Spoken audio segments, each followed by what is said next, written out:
আমাদের সমাজে কিছু কিছু পুরুষের কাছে নারীর মর্যাদা কম।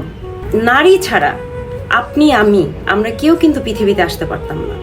অন্য নারীদেরকে নিয়ে মন্তব্য করার সময় খুব কিন্তু সেটা ইজিলি করতে পারি, কিন্তু সেই জায়গাটাতে যদি একটু নিজেকে দাঁড় করাই যে আমার মাকে নিয়ে বা আমার বোনকে নিয়ে যদি কেউ আমার সামনে এমন কোনো মন্তব্য করে তাহলে আমি সেটা কি মানতে পারবো?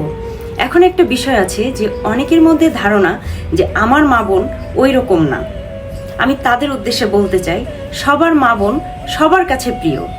আমার সন্তানের কাছে আমি প্রিয়, আমার বাবা মা আমার কাছে প্রিয়, আপনার বাবা মা আপনার কাছে প্রিয়।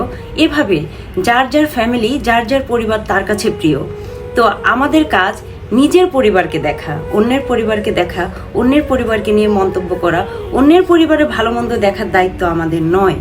একটা কথা কি জানেন, আপনি আজকে অন্যের মা বোনকে সম্মান করবেন, অন্যের মা বোনকে নিরাপত্তা দিবেন, কালকে দেখবেন আল্লাহ রাব্বুল আলামিন কোনো না কোনোভাবে আপনার মা বোনের কাছে সেই সম্মানটি পৌঁছে দিয়েছে, আপনার মা বোনকে কোনো না কোনো বিপদ থেকে রক্ষা করে নিয়েছে।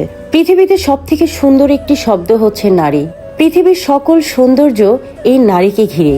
আমি গর্বিত যে আমি একজন নারী, আর শুকরিয়া জানাই আল্লাহ রাব্বুল আলামিনের কাছে যে আমাকে নারী হিসেবে এই দুনিয়াতে পাঠিয়েছেন।